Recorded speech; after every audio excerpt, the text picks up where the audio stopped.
और अब बात करते हैं ईरान की। Death to Khamenei. रात के अंधेरे में यह नारा तेहरान के कई इलाकों से गूंजता है। ईरान में कई लोग हैं जो सुप्रीम लीडर खमेनी को पसंद नहीं करते हैं, वो ईरान में तख्ता पलट चाहते हैं। उन लोगों का यह फेवरेट नारा है और इसकी टाइमिंग तब है जब अमेरिका और ईरान के बीच दूसरे दौर की बातचीत शुरू होने वाली है। ओमान की मध्यस्थता में मंगलवार को यह महत्वपूर्ण मीटिंग स्विट्जरलैंड में होगी, जिसके लिए ईरान के विदेश मंत्री अब्बास अरागची जिनेवा पहुंच चुके हैं। इस बैठक में IAEA चीफ राफेल ग्रॉसी भी होंगे, जिनके साथ अरागची अब से कुछ घंटे पहले मिल चुके हैं। 6 फरवरी को मस्कट में हुई वार्ता का कोई नतीजा नहीं निकला, लेकिन बातचीत जारी रखने पर सहमति बनी और उसी के तहत जिनीवा में मीटिंग होगी। पिछली बार की तरह इस बार भी वार्ता इनडायरेक्ट होगी, यानी दोनों पक्ष अलग अलग कमरों में बैठेंगे। ओमान के विदेश मंत्री पहले एक पक्ष से बात करेंगे, फिर वो दूसरे पक्ष से बात करेंगे और फिर दोनों की बातचीत एक दूसरे को बताएंगे। लेकिन इस बातचीत से पहले धमकियों का दौर शुरू हो चुका है। चाहे ईरान हो, इजराइल हो या फिर अमेरिका, तीनों तरफ से चेतावनी का सिलसिला चल पड़ा है। डोनाल्ड ट्रंप ने रात में अटैक के संकेत दिए हैं। उन्होंने कहा है कि एक जगह ज्यादा दिन सोना सुरक्षित नहीं है, हमें खमेनी का ठिकाना पता है। इस पर खमेनी की तरफ से जवाब दिया गया है कि ट्रंप बातचीत के लायक ही नहीं है।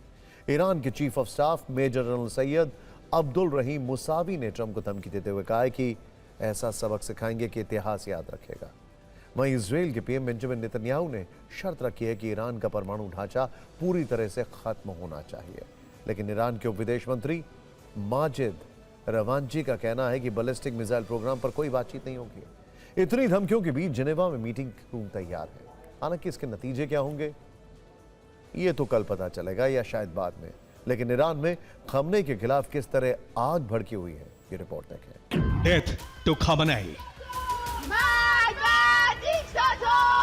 Death to the traitor IRGC, यानी गद्दार IRGC का नाश हो।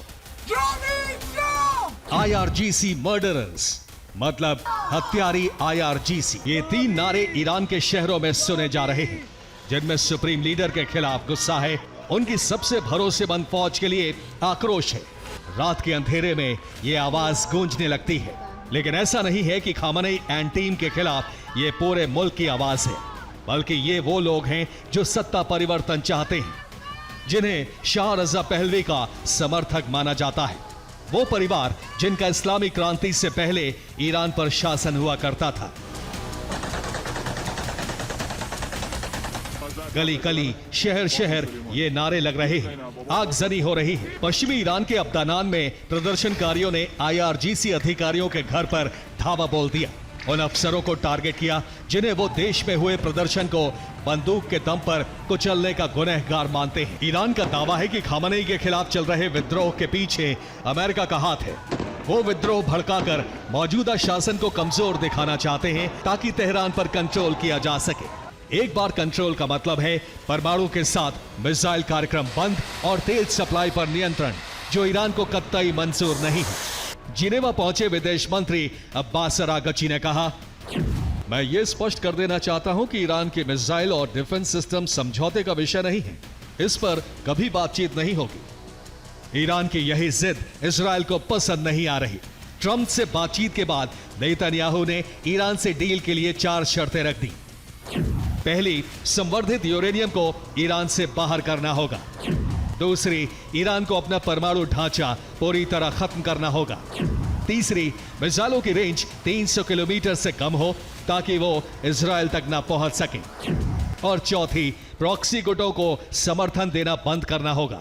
जिनेवा मीटिंग से ठीक पहले जैसी शर्तें रखी जा रही हैं, जो चेतावनी दी जा रही है, उससे अमेरिका को भी समझौते के आसार कम ही लग रहे हैं। ट्रंप के विशेष दूत स्टीव विटकॉफ का दावा है कि मिसाइल मुद्दे पर ईरान ने बात करने से साफ इनकार कर दिया है। वो सिर्फ न्यूक्लियर और प्रतिबंधों पर बात करने को तैयार है। ऐसे संकेत मिल रहे हैं कि अगर डील नहीं हुई तो महाविनाश का प्लान B भी तैयार है। इजराइल डायरेक्ट ईरान के मिसाइल प्लांट को टारगेट करेगा, जिसमें उसे अमेरिका का साथ मिल सकता है। जाहिर है, डील फेल होने की सूरत में अगर युद्ध हुआ तो अरब में महाविनाश तय है। Bureau report, TV9 Bharatvarsh.